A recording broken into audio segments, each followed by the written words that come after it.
আসসালামু আলাইকুম। হ্যালো বন্ধুরা, আজকে আমি একটি গুরুত্বপূর্ণ টপিক নিয়ে আপনাদের সামনে হাজির হয়েছি। আসলে আমরা যখন ইংরেজি পড়ি তখন কিছু বেসিক কিছু নিয়ম আছে। এই নিয়মগুলো যদি আমরা না জানি তাহলে আমাদের গ্রামার আইটেমের বিভিন্ন রকমের সমস্যা সৃষ্টি হয়। সো আপনাদেরকে কিছু বেসিক পার্ট সম্পর্কে আলোচনা করব। So first of all, auxiliary verb, AUX LIARY, auxiliary verb. So most of the students তারা অক্সিলারি ভার্বের কোনটি সিঙ্গুলার কোনটি প্লুরাল এগুলাতে তারা বিভিন্ন রকমের সমস্যা সৃষ্টি করে। দ্যাটস ওয়াই তারা সাবজেক্ট এবং ভার্বের মধ্যে যে একটা এগ্রিমেন্ট সেটা তারা সঠিকভাবে নিয়ম ফলো করতে পারে না, সেই জন্য গ্রামারের বিভিন্ন পার্টে ভুল হয়। সো অক্সিলারি ভার্বসগুলির মধ্যে আছে সাপোজ এম, আছে ইজ, আছে আর, আছে হ্যাভ, আছে কি হ্যাজ, আছে হ্যাড,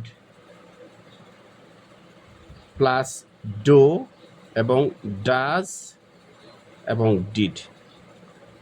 এবং আরও কয়েকটি ভার্ব লিখি, সেটা হলো প্লে, মূল ভার্ব অথবা প্লেস অথবা গো অথবা গোস। সো এখন আমি আপনাদেরকে দেখাবো যে এই যে ভার্বগুলো লিখলাম, ঠিক আছে, এই ভার্বগুলোর মধ্যে কোনটি সিঙ্গুলার এবং কোনটি প্লুরাল সেটা আমাদের অবশ্যই জানতে হবে।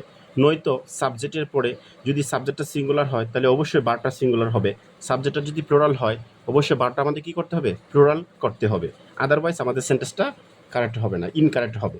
সো ইন দ্যাট সিচুয়েশন আমি আপনাদেরকে দেখাবো এই যে ভার্বগুলো আছে, মূল ভার্ব আছে কিছু এবং অক্সিলারি কিছু ভার্ব আছে। সো এই ভার্বের মধ্যে কোনটা সিঙ্গুলার এবং কোনটা প্লুরাল সেটা আমাদের অবশ্যই আইডেন্টিফাই করতে হবে, আদারওয়াইজ আমাদের বিভিন্ন রকমের সমস্যা সৃষ্টি হতে পারে। সো এখন আপনারা দেখেন এই যে একটা ইজ একটা ভার্ব আছে, ইজ কি একটা ভার্ব আছে, ঠিক আছে, এবং ডাজ একটা ভার্ব আছে, এবং আর কি ভার্ব আছে, প্লেজ একটা ভার্ব আছে, দেখতে পাচ্ছেন, এবং গোজ একটা ভার্ব আছে, এবং আরেকটা ভার্ব আছে এখানে ওয়াজ অথবা ওয়ার, এই যে ওয়াজ একটা ভার্ব আছে। সো যে ভার্বের সাথে আপনারা একটা জিনিস ফলো করবেন, যে ভার্বের সাথে এস থাকবে সেই ভার্বটা অবশ্যই সিঙ্গুলার, সেটা কি অক্সিলারি ভার্ব হোক এবং মূল ভার্ব হোক, তাহলে এটাও সিঙ্গুলার, তাহলে যে ফলো করেন ওইটা সিঙ্গুলার, এই ভার্বটা সিঙ্গুলার, ওই ভার্ব সিঙ্গুলার এবং এই ভার্বটাও কি সিঙ্গুলার, এবং ইন দ্যাট সিচুয়েশন ওই যে ইজ এটাও কিন্তু সিঙ্গুলার, এবং হ্যাজ যে ভার্ব আছে একটা হ্যাজ ওইটাও কিন্তু সিঙ্গুলার। সো আমরা সিঙ্গুলার ভার্ব সহজে আইডেন্টিফাই করতে পেরেছি। যে ভার্বের সাথে মূল ভার্বের সাথে এস থাকবে সেটা অবশ্যই সিঙ্গুলার, এবং বি ভার্বগুলোর মধ্যে আছে am, is, are, was, were, have, has, had, এগুলোর মধ্যেও হ্যাভ, হ্যাজ, হ্যাড, এগুলোর মধ্যে ওয়াজ, ওয়ার আছে, ঠিক আছে, যেগুলার এস থাকবে সেটাই হলো সিঙ্গুলার ভার্ব। আচ্ছা, আমরা সিঙ্গুলার ভার্ব চিনতে পেরেছি। এখন তাহলে বাকি রইল কি, যেমন গো ভার্ব, এটা হলো একটা প্লুরাল ভার্ব, এটা কি একটা প্লুরাল ভার্বস। এবং এই যে দেখতে পারছেন প্লে, এটাও একটা প্লুরাল ভার্ব, ঠিক আছে, এবং আর কি প্লুরাল ভার্ব আছে, এইটা দুইটা প্লুরাল, এবং দেখেন ওই যে একটা ভার্ব আছে আর, ওইটাও প্লুরাল, ওই যে একটা ভার্ব আছে হ্যাভ, ওইটাও কিন্তু প্লুরাল ভার্ব, ঠিক আছে। এই যে প্লুরাল ভার্ব আমি চিনে ফেললাম। এখন ওইটা তো ভার্বের ফার্স্ট ফর্ম, ঠিক আছে, তো ওইটার সিঙ্গুলার আর প্লুরাল ওইটা কোনো ফ্যাক্ট না, ওইটা আমরা দেখবো না। আর এম যে ভার্বটা আছে এটা সিঙ্গুলারও ক্ষেত্রে ব্যবহৃত হয়, এটা প্লুরালও ক্ষেত্রে ব্যবহৃত হয়, ঠিক আছে। এখন এই যে ডিড, এটা তো এই যে হেড আছে, হেডটাও কিন্তু সিঙ্গুলারের ক্ষেত্রে ব্যবহৃত হয় এবং প্লুরালের ক্ষেত্রে ব্যবহৃত হয়। এখন আমরা যদি বলি যে সাবজেক্ট এবং verb, subject, if you want to making any kind of sentences first of all you need subject, কি need subject, then verb, then কি দরকার একটা ভার্ব আমাদের প্রয়োজন হয়, তারপরে একটা অবজেক্ট, অবজেক্টটা কোথায় বসে, মূল ভার্বের পরে যা বসবে সেটা অবশ্যই কি হবে, অবজেক্ট হবে। তাহলে আমরা অবজেক্ট চিনতে পারলাম, সাবজেক্ট চিনতে পারলাম। সাবজেক্ট হলো কোনো কিছু সত্ত্বাধিকার, যে একটা কোনো কিছুর মালিক আর কি, এটাই হলো সাবজেক্ট। আর ভার্ব হলো কোনো কিছু কাজ করা কি ভার্ব বলা হয়। যখন আমরা কোনো কাজ করব সেটা অবশ্যই কি হয়ে যাবে, ভার্ব হয়ে যাবে।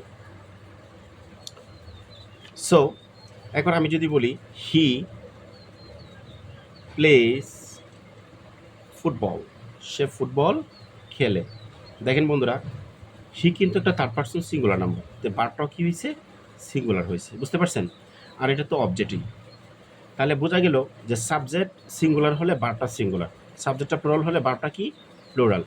এবং আরও আপনারা জানেন যে আমরা যে আরও কিছু একটা কথা বলি, দেখেন যে আমরা আর কি বলতে পারি, সাবজেক্ট যখন সাবজেক্টটা যদি হি হয়, শি হয়, ইট হয় এবং কোনো নাম হয়, ঠিক আছে, এবং যত রকমের সেন্টেন্সের মধ্যে এটা হলো ইনডিফিনিট প্রোনাউন, যেমন বডি, সামবডি, এনিবডি, নোবডি, আর থিং, যেমন সামথিং, এনিথিং, নাথিং, ঠিক আছে, এবং নান, ঠিক আছে, এবং নো ওয়ান।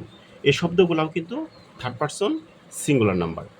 তো এইগুলা যদি সাবজেক্ট হিসাবে কোনো বাক্যে ব্যবহৃত হয়, অবশ্যই বারটা কী হবে, সিঙ্গুলার। যদি প্লুরাল হয় তাহলে বারটা বসবে প্লুরাল। যেমন আমি যদি বলি, আরেকটা কথা বলি, আমি যদি বলি they play football, play football, তারা ফুটবল খেলে, দ্যাট মিনস চিন্তা করেন এ দে কিন্তু একটা প্লুরাল সাবজেক্ট, তো বারটা কী হয়েছে, প্লুরাল হয়েছে, বুঝতে পারছেন? সাবজেক্টটা সিঙ্গুলার, এটা কিন্তু প্লুরাল, এই বারটা কী হয়েছে, প্লুরাল। সো এগ্রিমেন্টটা আমাদের আসলে ঠিক রাখতে হবে, ঠিক আছে? ধন্যবাদ।